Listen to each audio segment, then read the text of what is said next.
Your full name? Jack Edward Choate from Texarkana, Texas, the county of Bowie. He died in the Alamo. And when were you born? 12, 11, and 22. My daddy died when I was 11 years old and left my mother with 10 children under 20 years old. So we never had much, but we had everything we needed. Because we're talking about the hard depression, really hard. And but we did have a milk cow.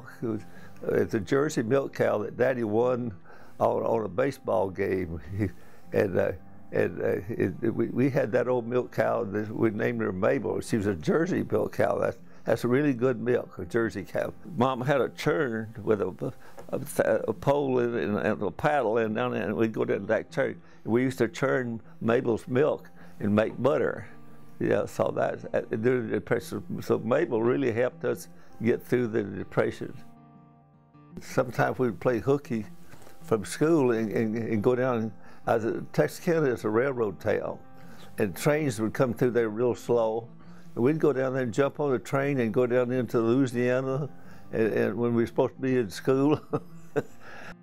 And then when I got a little bit older, that Mama signed me up for. She knew we wasn't going to do very well in school, so she signed me up to go to a CCC camp. And that's run by the government, and I joined that. I was about 16, and they shipped me up to Colorado. I was making $30 a month, and they sent 25 to Mama, and I got $5 for the month. So that really helped Mama. She actually bought her home with the money that I sent with the CC camp. And then when I finally went in the Navy, and with that month, that $5, I managed to save. I got a catalog and went through there, and I found a place where you could order a banjo. I ordered me a banjo that it cost me, I think it cost me $10. So it's a couple of months' work for my banjo. When the war came along, they had an ammunition plant out near Texarkana. My sister got me a job out there at the arsenal plant. I said, what am I going to do out there?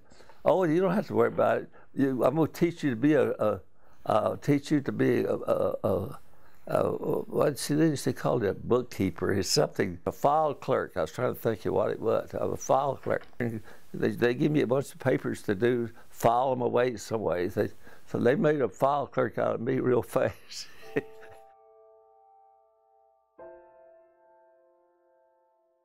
And I came out and said, what's the problem? Says, there's a guy out at the gate on a motorcycle. His name is H.C. Rakoff. And I said, H.C., what are you doing out here? He says, I got my notice, and I want you and I join together. So we'll become real good buddies. He said, we'll join the Army and be in the motorcycle squad. I said, no motorcycle for me.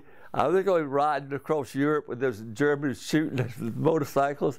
I said, well, I'm going in the Navy. They put me in what they call the armed guard. It's what armed guard, most people don't know that the merchant ships in World War II had guns on them. When the merchant marines didn't use them, we did them. My first ship was the MS Ocean Mail. And we left New York about 2 or 3 o'clock in the morning. We wanted to get ahead of the German submarines that was out there waiting for trying to catch us. And I turned 20 years old, just a little bit north of Cape Town, South Africa. I was looking out, and as we were going, the ocean was very smooth. I saw big splashes out in front of our boat, and I got on my phone. I said, "Hey, there's something going on out in front of us. There's some big splashes out there." They said, "Yeah, we just got a radio call, and it says you guys are heading right into a minefield." I remember all this stuff. I don't know. 9 months. It took us to circle of the world the whole globe, 9 months. And they let us go home for a week. And then when we come back, they said, oh, you won't be on the Ocean Mail anymore. You guys are going to go, we're going to put you on a train and send you up into Canada. You're going to catch a Liberty ship out there called the Ignaz Paderewski. I don't know how you spell that, but that's where I met my friend Moki Boswell. He and I was just like brothers. We did everything together because neither one of us smoked and neither one of us drank. So we both liked to go to dances and stuff. We made about 8 or 9 trips to Liverpool, England, and Bristol, England, taking supplies for the boys.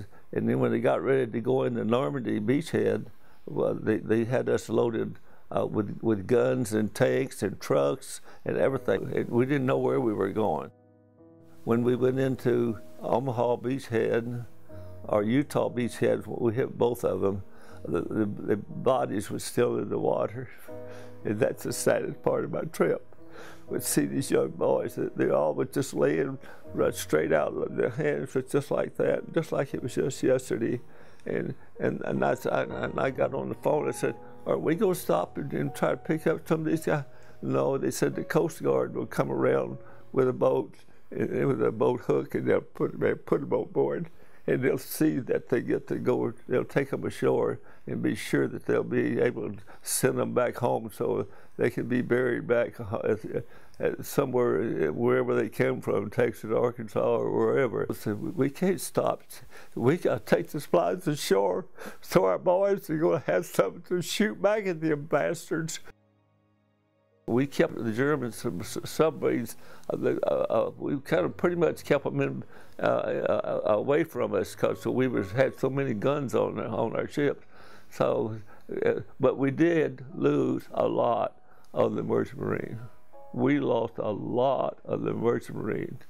Thousands of boys and tons and tons and tons of trucks and jeeps and anti-aircraft guns and K-rations supplied, all went down to the bottom of the ocean off of the Scandinavian countries. But we got enough ashore. The boys, including my brother Harold, he fought right into the Battle of the Bulge. We had 9 boys. 8 of us was in the service. At one time, 6 was in World War II, and all of us got home. And everybody says, boy, our mama was sure praying. she prayed us all back home. Hitler got a good dose of us.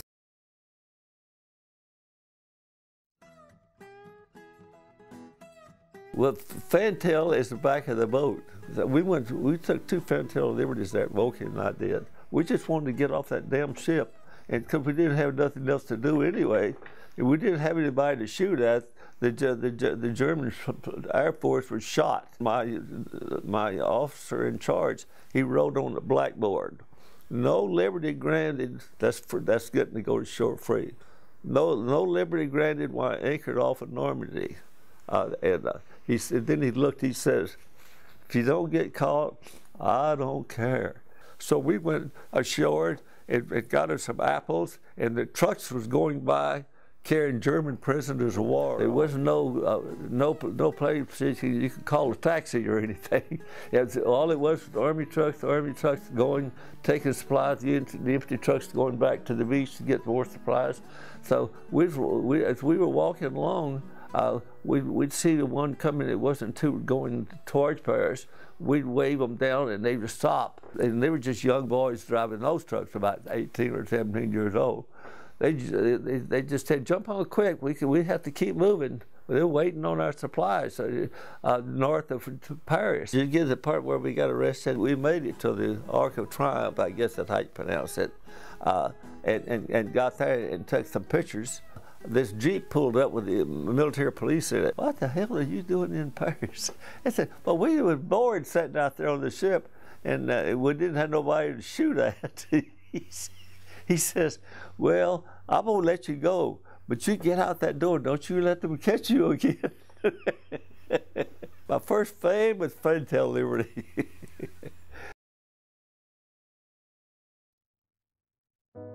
How lucky you are. how lucky you are that you had all these guys died so you could go to college and be where you're at. There's a remote possibility. We took over hundreds of troops. My brother could have been on one of the ships in my convoy. I had no way of knowing that, never would know it. You just do the best you can, and we all knew what to do. I knew my gun very well, and I've fired an awful lot of it.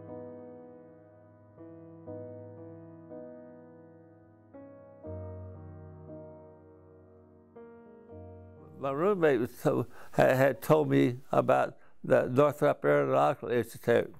He says it's in Hawthorne. Every Friday night or Saturday night, I'd go by Frank Jacobson and Lynn Jacobson. Frank would say, "Come on, Brian." For Frank and Jacobson and Lynn Jacobson. And Lynn would say, "Hey, Jack, I work in Bank of America, and there's a cute lady there from Oklahoma." Said her name is Delphine. Said she is a knockout. I said, "Well, how about us going to the North Swell concert tonight?" She said, "Well, I love to dance." Here comes Lynn down the steps, and this here looked like a model. Oh God! I said, "Oh, Frank, boy, she's a nice lady." And I said, "Boy, you sure hooked me." Right off the top of her head, she just says, "Oh, what do you think about us getting married?" I said, "Cute lady." I said, "All we're doing is dating." I said, "Well, I hadn't even thought about getting married." I said, "I already got a job lined up for Flying Tigers. I'm going to be a master mechanic." So I said, I will have an income. I said, "But when do you think would be a good time?" She said, "Well, what do you think about April?" I said, "Well, it's springtime. That's pretty nice. I guess be the next guess. What do you think about February?" I said, "Well, they'll see. It'll be winter time, but maybe the weather won't be too bad." That's it. "What do you think about December?" "Lady," I says, "I haven't even gave you an engagement ring." She says, "Oh, I got one." I said, "Well, would you marry me?" "Would I ever?" So AJ walked us down the aisle at a little church, a little Nazarene church up in Inglewood. I've got a little rental place for Dale and I for our first night. It's a real garage apartment. And I had a turntable, I got to tell you this. I had a turntable and a record of Anniversary Waltz. I picked the needle up off the record, and I got it set, ready to go again. And I wanted it to drop as soon as I flipped on the switch. So now here's me with my new bride. Pulls into my little driveway and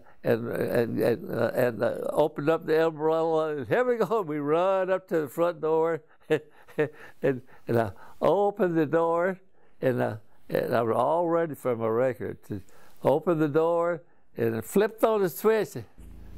Anniversary Waltz. That damn little lady had gone in there.